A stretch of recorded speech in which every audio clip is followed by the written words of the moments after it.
Hello and welcome to Big Picture. I am Vishal Dahiya and today we will talk about India's response and the preemptive strike on the terror pads in Balakot in Pakistan. Now, 12 days after the dastardly terror attack on CRPF personnel in Pulwama, India struck back today with precision airstrikes on the terror camps deep inside the Pakistani territory. In an intelligence-led operation in the early hours, Indian Air Force struck the biggest training camp of Jaish-e-Mohammad in Balakot. Briefing the media a few hours after the airstrike, Foreign Secretary Vijay Gokhale said a very large number of Jaish-e-Mohammed terrorists, trainers, senior commanders and groups of jihadists who were being trained for fidayeen action were eliminated in this operation. Significantly, the terror camp at Balakot was led by MAULANA YOUSUF AZHAR, alias USTAD GHOURI, who is the brother-in-law of Jaish Chief MASOOD AZHAR.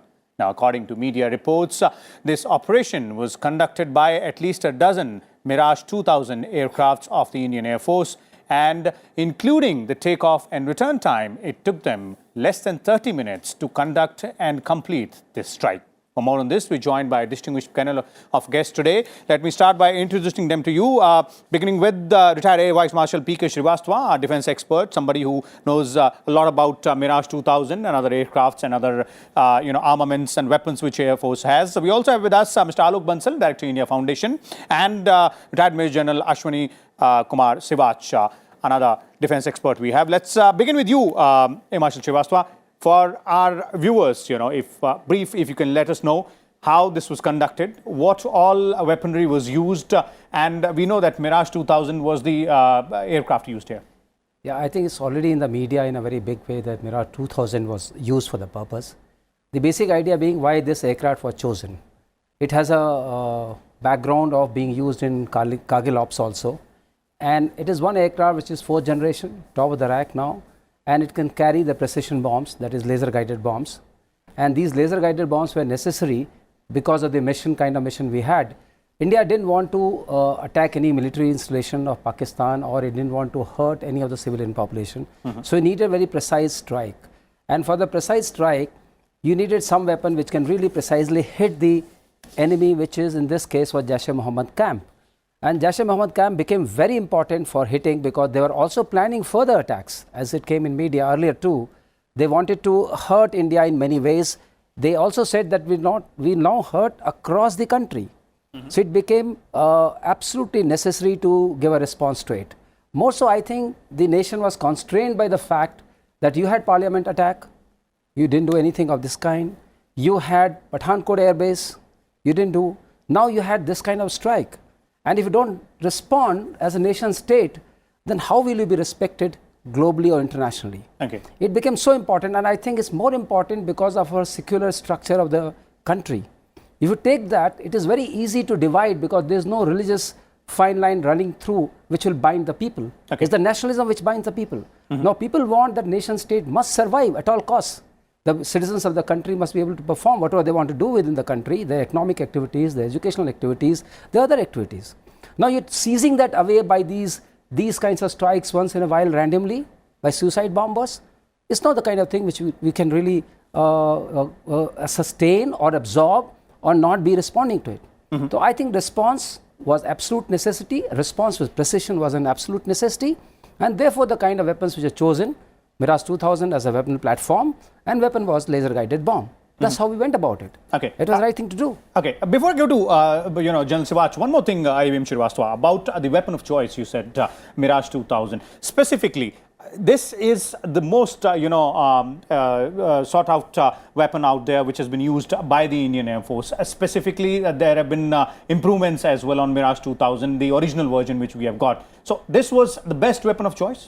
Absolutely, in the given circumstances. Of course, we have a bouquet of fighters with us, and they all have roles to perform.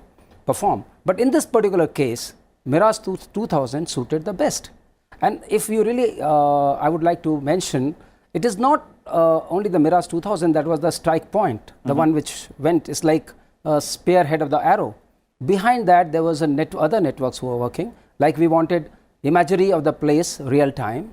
So I guess there would be UAVs and all that deployed. There will be mechanism deployed, to satellites deployed to get the imagery of the place that yes, we are hitting the right place. Then we were supported by the AVEX, that is also known and is in the media. So it's a kind of whole system which goes into attack. Okay. But attack was performed by the Mirage 2000 with a laser guided weapon because we wanted it to be very precise, and it did its job. Okay. As we hear it. So very precise and perfectly coordinated, response. Let's bring in General Sivac. General Sivac, a befitting reply and something which was in the wings, and this is the way we will have to respond to the terrorists. Absolutely correct, Vishal. After Pulwama attack, the intention was made very clear by the Prime Minister that we are going to strike. The time for talks have gone. So the action has to take place. Now, there were a number of ways. It was decided as to what can be the target and what can be the method of doing it. So they have carried out an analysis. And thereafter they reached to that they must go for a training area of Jaish-e-Mohammed, who was the architect of basically Pulwama attack. Because as on today, Jaish-e-Mohammed is now coming up in Pakistan. Jaish-e-Mohammed is the only one 3-4 years back was even not on the radar of ISI, because they are the one who has also trying to eliminate Musharraf. But last about 2-3 years, Jaish-e-Mohammed has been given lot of liberal by ISI, because they think that Lashkar-e-Toba, they should mainstream into politics, and Jaish-e-Mohammed should be the mainstream which is creating problem in Jammu and Kashmir. No, so therefore this is all fidayeen attacks are mainly done by Jaish-e-Mohammed. So how they have carried out analysis, and they pick up one training area, training camp, which is not in POK, because in POK all targets were well covered, and they went to Khyber Pakhtunkhwa, a training camp which is located deep, located in jungle, away from any inhabited area. So there is no collateral damage. Having carried out a proper analysis, then they picked up the system as to how they do it. So my point is that militarily it was performed well. Strategically it was decided very well which is the target area. Now the point is, now you have put the Pakistan into catch-22 situation. Neither they are owning up nor they are disowning it, because after all, whom you have hit is the terrorist. And is there any collateral damage? Hardly anything. So therefore and now Pakistan is in a state of a shock. They don't know what to respond. If they respond, we are well prepared. So the point is that the target which was selected, the method by which we have punished this target has been of far excellent. It has put the Pakistan into its place. Second thing is, internationally they have been isolated. Australia has also condemned, France has condemned, England has condemned that the strikes which have been basically in Pulwama is this thing, and India has right to respond. And as far as this strike which has been done by Mirage 2000 in Balakot has been appreciated by one and all. My point is that biggest point is 150 terrorists have been killed, 20 leaders have been killed, the brother-in-law and the brother of MASOOD AZHAR has been killed, the commander who was basically mastermind of Pulwama attack and who was coordinating it from Bawalpur has been also killed. Okay. So therefore the best thing in this is, how did we read this intelligence? It is the intelligence by cyber, by artificial intelligence, by satellite, added to a human intelligence. So a proper carry out analysis was carrying out of the target area, picked up a right target, right place, and also a delivery system to punish it. Okay, but indeed, it was a perfectly coordinated attack and carried out immediately as well. Let me pick it up from where General Sivac is left in terms of the response from Pakistani establishment. Mr. Bansal, there has been a conflicting narrative which has been coming in from them. They're neither owning it nor disowning it, and considerably yes, because it's a hit on the terror launchpad. So that might be the dilemma out there. But strategically and diplomatically, Mr. Bansal, how will it play out from here on? See, this is what I was trying to say, that we need to understand that why did we decide on an airstrike, and that too as Mirage 2000, as AVM Srivastava has clearly brought out, because of precision. We did a surgical strike which Pakistan denied. There was none. Now the advantage of an airstrike was it was actually in full media glare. It was such a big thing, using 12 aircraft as they are talking. It could not have been hidden. It would have been like when Osama bin Laden was killed. There were people on ground who said, yes, this happened. Now, surgical strike after Uri, Pakistan had a deniability. It could tell its own population that nothing of this sort happened. So Pakistan Army's image remained untarnished. Now in this particular strike, the aircraft have come, the bombings have taken place, and it was so precise that no civilians have been killed. So the narrative that Pakistan is churning out is to do this. What they are saying, now they cannot deny that Indian Air Force did not intrude into the Air Force. They are saying that they intruded and we reacted. And we reacted and they ran away, leaving the payload. Now that is the best they are doing, because they realize that they cannot react. They are in no position to react to this sort of a provocation. So they are trying to redeem their image within their own populace. And that's how this sort of a spin that's been given. Okay. Now what happens is, again, as of now, this particular action's international reaction, we have still not got. The first immediate reaction that I can see is what happens in the OIC summit, where we have been invited as a guest of honor. Pakistan is already called today, actually, the contact group, emergency contact group on Kashmir at Jeddah. So I don't know what they are going to do. So Pakistan will now try its level best to whip up emotions against India. But as far as domestic public opinion is concerned, I think after Pulwama, there was actually a deep yearning for something. And I think this was precisely the type of response that was required. Absolutely precise, pinpointed. We have not attacked. We have no ill will towards Pakistani populace. We have no ill will towards Pakistani state. But since Pakistani state was overtly, or it did not have the ability to take action against Jaish-e-Mohammed, we have actually taken steps. In a way, Pakistan should be happy that we have helped him get rid of a terrorist organization. If Pakistan claims that they were not aware of this so-called terrorist camp, and if they continue to claim that they are the victims of terror. That's all. And so they should be very happy that India has actually helped them. And I have always said that if Pakistan says that they don't have the capacity to deal with this terrorists, and if they feel there are no terrorists on their earth, we are probably helping them by eliminating those probably about who they are not aware, or who they don't have the capability to do so. So where is the problem?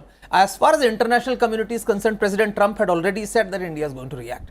So probably I think we have taken all the major parts on board as far as this particular action is concerned. And I think what is important is the whole country should also support this particular action unanimously, that this was the exact befitting reply that Pakistan deserved. Okay. In fact, all the diplomats here have been briefed by the Indian government on this particular strike, and there's been a positive response from them as well, as has been pointed out. Mr. Bansal, let me bring in AVM Srivastava again, and on the military aspect of it, again, going back to that, in the past 10 to 15 days, we have had this narrative coming in from Pakistan that they are ready, their air force is ready, their armed forces are ready, they will respond. Even the Pakistani Prime Minister said that we will respond. But with the Indian Air Force conducting this precision air strike and, so deep inside their territory, isn't it obvious that there are, deep cracks within their defense mechanism? Yeah, definitely there are chinks in their armor. And you have to call it a bluff, because we have lived by this bluff for 30 years, not responding to terror response across the border, by saying that yes, if we do this, this will happen. There was a scenario built out which was very massive. But how long a country, a nation state can live by that? And a country which prides itself by being the 4th largest air force in the world. So you have to show your biting teeth. And as has been rightly pointed out, that you say there are no terrorists with you, then it doesn't matter to you. And if you don't have the capacity, we are helping you. So in a way, I don't think they are really ready to take on India in that sense, because they have carried out exercises. There were a lot of media coverage of F-16s flying and doing the border patrol. The Chief of Air Staff and Chief of Army Staff has spelled out that they are ready for any kind of retaliation by India, and they are fully ready for that. If they are fully ready, I don't understand why shouldn't they accept that it has been done by India. Why they should fiddle with the words and try to bring out a narrative as if it was one of those things that they came in and we chased and they went away. It's not so. So it gives me and their time to respond to the penetration of Mirage 2000 in their territory for such a long time. Being there, any kind of respectable air defense network would have picked it up, would have responded much more faster. So that gives me a satisfaction. Yes, there are very large chinks in the armor. They are not able to respond to this. And that also brings out one point henceforth. Are they really going to respond militarily? If you really ask me today, with the response they had to this kind of strike, I don't think they are ready.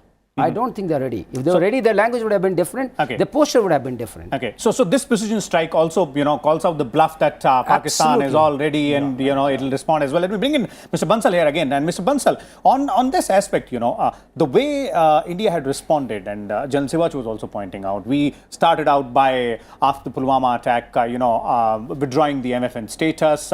Then we cornered the Pakistan on the international stage, and, so on and so forth. We kept on building it up, and then brought the precision airstrikes against the on the terror camps deep within Pakistan. It's a perfect way of handling a particular situation. See, what you need to also understand is that before the strike, Prime Minister tried to downplay the thing. He says the reaction is going to be diplomatic and legal, etc. It's very essential that you should not take an action when the enemy has pushed you to that action. You have to take it at your time and at your place of your choosing. And that was done by primarily downplaying it just before the strike, where he said that we would like to put diplomatic pressure and all those issues which he gave. So probably that gave them some sort of an assurance that there will be no strike. As far as retaliation by Pakistan is concerned, I am still not too sure whether they will not retaliate. I personally feel that now that Indian Air Force has gone inside their territory, Pakistan's armed forces, to redeem their honor, will carry out some minor thing. They might probably just transgress into the border of Indian territory, drop some bombs somewhere, maybe at some civilian target, target, and go and claim a big, huge strike.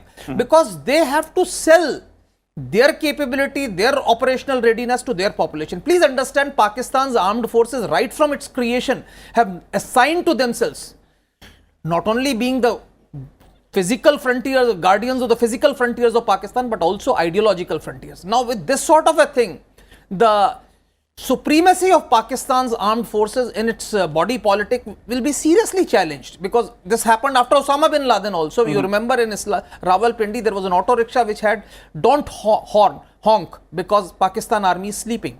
Now, if that was when the Americans came, now of course Indians have come. So there is going to be a huge groundswell of anger against an institution of the state, which has garnered bulk of the resources of the state. So Pakistan armed forces will have to react, howsoever small it may be. There is bound to be a reaction, to my mind. They will try and do something which may not cause any material change, but psychologically for them it has become absolutely essential. So we must be cautious, we must be on the lookout. General Sivach, on the retaliation part? Vishal, it is two things. First, before retaliation, today Pakistan is isolated in the world. Pakistan is isolated by its own population. Today the common man in Pakistan is asking that these terrorists whom you are trying to make them hero, they are big liability for the nation. And that is how the India came and done it. Our public opinion will start changing in Pakistan in time to come. This is going to make a great impact, because they think that it is strategic asset, it is a strategic liability on as far as Pakistan is concerned. This good and bad terrorism, they have to now come and aware that they are going to eat up Pakistan one day. As far as the retaliation is concerned, no denying the fact that Pakistan is today in a catch-22 situation. They cannot accept it, they cannot disown it, they cannot say they will not take action. But what actions are on the horizon? Now, the options available to Pakistan is any action which they take it, we are going to counter it. It is unlike Pakistan, where there were training camps which were of the terrorists, which we could hit, and the world is with you. Where is the training camp this side? There is no target. So therefore, it is either a military target or a civilian target. If those targets are hit by Pakistan by any means, of course, Air Force cannot penetrate Indian airspace, but by any other method also, we are going to retaliate and punish him heavily. Now, what are the other options available to him? Now, my point is, what he's trying to do is that he will he will activate the line of control. He will try to show that they have done some border assault team action, kill 4-5 men on uniform on the line of control. Possibly he is looking for that. He is trying to now find out a safe way out. Because he had to show to his public that he is not going to take the thing lying doggo. But to me, he has lost the war. In fact, what has happened is the fact that Indian Air Force could penetrate, go to place called Khyber Pakhtunkhwa, not in Pakistan occupied Kashmir. But hit within the main target, Pakistani hit the land. target, come back, and they could not do anything because, one, that we have sort of paralyzed their defense system. It is not the question of 12 Mirage going. It was very well worked out as to how you make sure that they were not able to detect. And should they react, how should we respond? So everything was very well calculated. So to my mind, what is happening is Pakistan is today in a corner. There is heavy pressure on Imran Khan to react. Public opinion will go against him because Jaish-e-Mohammed will ultimately become liability. And now the date for MASOOD AZHAR and Hafiz Saeed is numbered as far as they are concerned. So they have nowhere to run. Is that AVM Srivastava? I think absolutely right. But I like to bring out 2 points in this context. One is that the moral pedestal which India has got in this context, it is morally sanctioned that if somebody offends you, in this case, the terrorism, you can take action against it. It was told by President Trump also in one of his communications that India can respond to it. All countries are with India on this aspect that you can respond to terrorism. That's the moral pedestal. And second thing, if you see in the morning, External Affairs or Secretary External Affairs briefing, he says a non-military action. We have not taken action against the civilian population of the Pakistan. We have not taken action against the military of Pakistan. So it's a non-military action. We have done what you have been aiming to do. So as rightly was pointed out by General Sivaj, that where is the target of that type in India? So on these 2 counts, it becomes a very difficult catch-22 situation for Pakistan to really choose a target and hit it. And if they hit our civil population or military installation, then they are escalating it to the war level. Okay, so strategically speaking, AVM Srivastava, we are at a very comfortable position right now. No, we have avenged the terror attack which was launched against our security personnel in Pulwama, and this was in this particular precision strike. We have not hit any civilian target. Absolutely, or neither the military one as But well. I like to add one caution here, that we cannot really sit on this laurel. It's not one-time incidents. We have not to underrate or undermine the enemy in this context. We have to understand if there is an attack on somebody's pride or the institution of army within the country called Pakistan, they would like to redeem their pride or redeem their this thing. So we have to be fully ready. In that context, I say, I don't think any kind of planning which has gone into has really ignored this fact. As far as armed forces is concerned, all 3 arms are fully ready to take on any response from the other side. And that is the first plan of the mission before we really launch a mission. I don't think anywhere I can think that we are not ready to take on a response. But if you really ask me, expecting a response of very high magnitude, of great visibility, I really don't think so. Okay, Mr. Bansal, do you agree with AVM Srivastava and General Sivaj that time to keep up the guard? See, there is no doubt that we need to keep up the guard. I said so very clearly. As far as their question as to where is the target, please understand, Pakistan's past masters are creating stories. They can bomb a barren space and say that there was a Baluch camp or there was Sindhi camp or something. So they can create stories. They have been doing so. See, they have been denying the existence of Jaish. They have been denying the existence of terrorist camp. They can tell any lie. They are masters of propaganda. They are masters of propaganda. Please understand, Pakistan army has to do something. Otherwise, its image in its own eyes, the eyes of its population is gone forever. So there is bound to be something.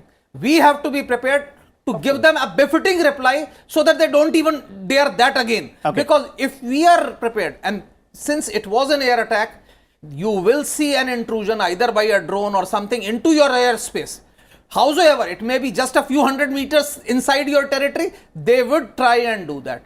So we have to be prepared and we have to deal with it. General Sivaj, concluding comments from that, main thing is that obviously going to strike, and where and how they will decide, but they have a limited option. And the whole world knows that they are exposed. But it's not going to be that easy for them. that easy for them. So we are well prepared. Now, as far as they are doing any action which is very visible, it will be known to everyone and we will strike back very. You say in escalating ladder, if they take it up, it is their loss. But what I think is that they are now trying to energize Jammu and Kashmir and trying to also open militancy in Punjab. because they will strike back on this. They will try to Indianize the problem as far as Kashmir is concerned. They will start carrying out radicalization in a big way as far as South Kashmir is concerned. To some extent, they will try to destabilize you by your internal problem. This to me looks like that it's a long-term strategy. In a short-term strategy, to redeem their reputation, they may do something. What they do is, we are prepared for it. To me, it looks their options are limited. Okay, so clearly, as our panelists are pointing out, that the Indian Armed Forces has given a befitting reply to that dastardly terror attack which was carried out in Pulwama against the security personnel, and it also clearly goes on to show that our preparedness is at the highest level and we are ready to go ahead and repeat this response if at all there is any kind of misadventure from the other side. We'll come back again tomorrow with a different topic and different set of guests. Till then, keep watching Rajya Sabha Television.